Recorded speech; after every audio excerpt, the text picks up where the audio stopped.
श्री परमात्मे नमः। श्रीमद् भागवत महापुराण द्वितीय स्कंद 6 अध्याय विराट स्वरूप की विभूतियों का वर्णन। ब्रह्मा जी कहते हैं, उन्हीं विराट पुरुष के मुख से वाणी और उसके अधिष्ठा देवता अग्नि उत्पन्न हुए हैं। सातों छंद उनकी 7 धातुओं से निकले हैं। मनुष्य पितरों और देवताओं के भोजन करने योग्य अमृतमय अन्न, सब प्रकार के रसेंद्रिय और उसके अधिष्ठाता देवता वरुण विराट पुरुष की जीवा से उत्पन्न हुए हैं। उनके नासांदिरों से प्राण, अपान, व्यान, उदान और संपान, यह 5 प्राण और वायु तथा ज्ञानेन्द्रिय से अश्विनी कुमार समस्त औषधियों एवं साधारण तथा विशेष गंध उत्पन्न हुए हैं। उनकी नेतेंद्रिय रूप और तेज की तथा नेत्र गोलोक, स्वर्ग और सूर्य की जन्मभूमि है। समस्त दिशाएं और पवित्र करने वाले तीर्थ कानों से तथा आकाश और शब्द श्रोत्रेंद्रिय से निकले हैं। उनका शरीर संसार की सभी वस्तुओं के सार भाग तथा सौंदर्य का खजाना है। सारे यज्ञ, स्पर्श और वायु उनकी त्वचा से निकले हैं। उनके रोम सभी उद्दिवज पदार्थों के जन्म स्थान है, अथवा केवल उन्हीं के जिनसे यज्ञ संपन्न होते हैं। उनके केश, दाढ़ी, मूछ और नखों से मेघ, बिजली, शिला एवं लोहा आदि धातुएं तथा भुजाओं से प्राय संसार की रक्षा करने वाले लोकपाल प्रकट हुए हैं। उनका चलना फिरना भुव स्व तीनों लोकों का आश्रय है। उनके चरण कमल प्राप्त की रक्षा करते हैं और भयों को भगा देते हैं तथा समस्त कामनाओं की पूर्ति उन्हीं से होती है। विराट पुरुष का लिंग जल, वीर्य, सृष्टि, मेघ और प्रजापति का आधार है तथा उनकी जैनेन्द्रिय मैथुन जनित आनंद का उद्गम है। नारद जी विराट पुरुष की वायु, पेंद्रिय, यम, मित्र और मल त्याग का तथा गुदा द्वार का, हिंसा, नितृष्ट, मृत्यु और नरक का उत्पत्ति स्थान है। उनकी पीठ से पराजय, अधर्म और अज्ञान, नाड़ियों से नद नदी और हड्डियों से पर्वतों का निर्माण हुआ है। उनके हृदय उदर में मूल प्रकृति और रस नामक की धातु तथा समुद्र, समस्त वाणी, प्राणी और उनकी मृत्यु समाई हुई है। उनका हृदय विहीन मन की जन्मभूमि है। नारद, हम तुम्हारे धर्म, सनकादि, शंकर, विज्ञान और अंतकरण सब के सब उनके चित्त के आश्रित हैं। कहाँ तक गिनाए मैं तुम्हारे बड़े भाई सनकादि, शंकर, देवता, दैत्य, मनुष्य, नाग, पक्षी, मृग, रेंगने वाले जंतु, गंधर्व, अप्सराएं, यक्ष, राक्षस, भूत, प्रेत, सर्प, पशु, पितर, सिद्ध, विद्याधर, चारण, वृक्ष और भी नाना प्रकार के जीव जो आकाश, जल या स्थल में रहते हैं, ग्रह, नक्षत्र, केतु, पुच्छल, तारे, बिजली और बादल, ये सब के सब विराट पुरुष ही है। यह संपूर्ण विश्व जो कुछ कभी नहीं था, है या होगा, सबको वह घेरे हुआ है और उसके अंदर यह विश्व के उसके केवल 10 अंगुल के परिमाण में ही स्थित है। जैसे सूर्य चंद्र अपने मंडल को प्रकाशित करते हुए ही बाहर भी प्रकाश फैलाते हैं, वैसे ही पुराण पुरुष परमात्मा भी संपूर्ण विराट विग्रह को प्रकाशित करते हुए ही उसके बाहर भीतर सर्वत्र एक रस प्रकाशित हो रहा है।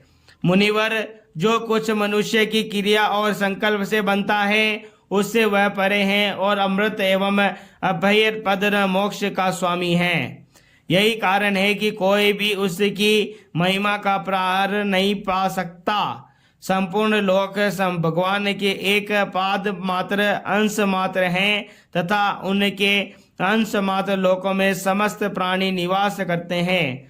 भूलोक, भूर्वलोक और स्वर्गलोक के ऊपर महलोक के उसके भी ऊपर जन, तप और सत्य लोकों में क्रमशः अपने अमृत, क्षेम एवं अभय का नित्य निवास है।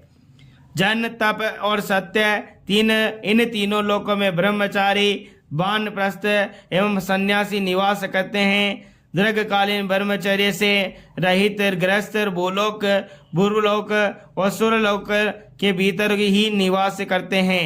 शास्त्रों में 2 मार्ग बतलाए गए हैं, एक अविद्या रूप कर्म मार्ग जो सकाम पुरुषों के लिए ही, और दूसरा उपासना रूप विज्ञा का मार्ग जो निष्काम उपासकों के लिए है। मनुष्य दोनों में से किसी एक का आश्रय लेकर भोग प्राप्त कराने वाले दक्षिण मार्ग से अथवा मोक्ष प्राप्त कराने वाले उत्तर मार्ग से यात्रा करता है।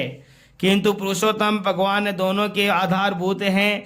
जैसे सूर्य अपने किरणों से सबको प्रकाशित करते हुए भी सबसे अलग है, वैसे ही जिन परमात्मा से इस अन्न की और पंचभूत एकादश इंद्रिया एवं गुणमय विराट की उत्पत्ति हुई है, वे प्रभु वीर इस समस्त वस्तुओं के अंदर और उनके रूप में रहते हुए भी उनसे सर्वथा अतीत है।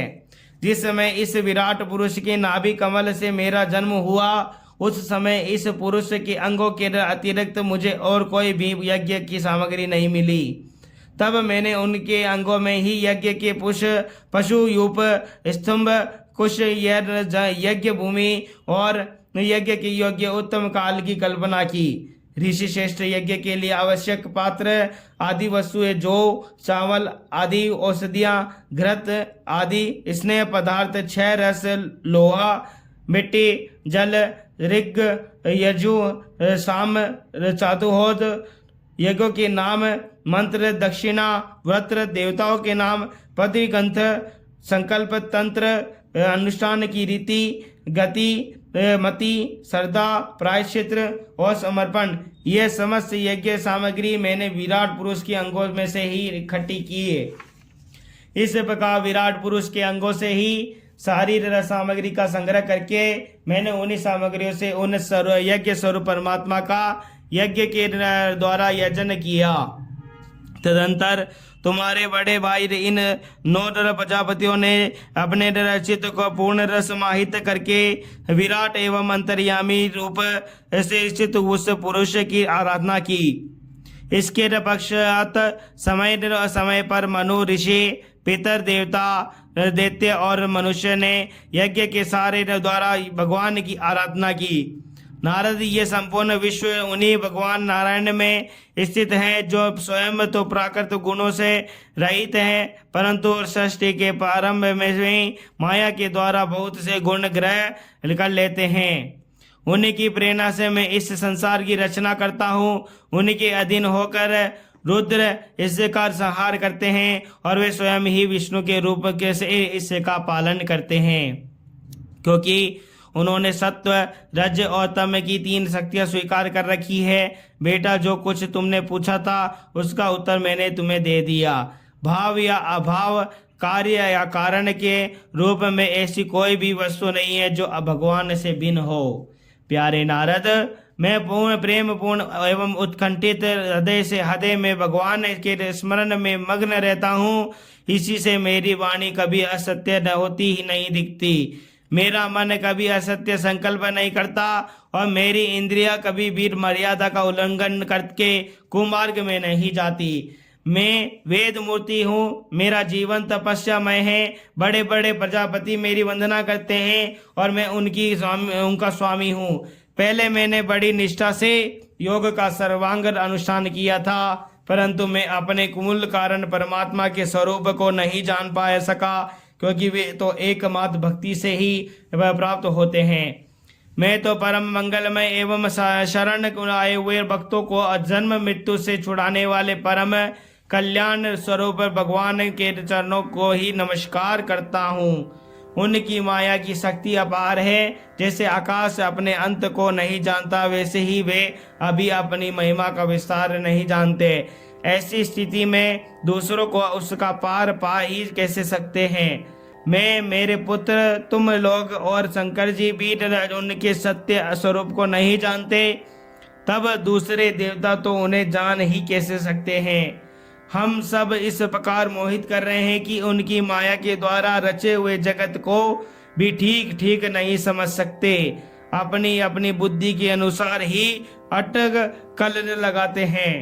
हम लोग केवल जिनकी अवतार की लीलाओं का गान ही करते रहते हैं, उनके तत्व को नहीं जानते। उन भगवान के श्री चरणों में मैं नमस्कार करता हूँ। वे अजन्मा एवं पुरुषोत्तम हैं। प्रत्येक कल्प में वे स्वयं अपने आप की ही सृष्टि करते हैं, रक्षा करते हैं और संहार कर लेते हैं। वे माया के लेस से रहित है, केवल या ज्ञान स्वरूप हैं और अंतरात्मा के स्वरूप में एक रस स्थित है। वे तीनों काल में सत्य एवं परिपूर्ण हैं, न उनका आदि है न अंत।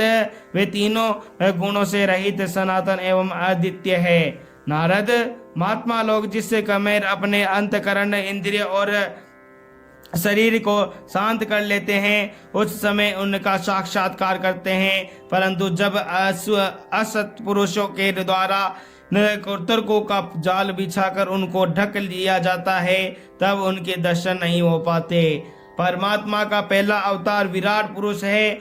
उसके सिवा काल, स्वभाव, कार्य, कारण, मन, पंचभूत, अहंकार, तीनों गुण, इंद्रिया, ब्रह्मांड, शरीर, उसका अभिमानी, स्थावर और जंग में जीव, सब के सब उन अनंत भगवान के ही रूप हैं।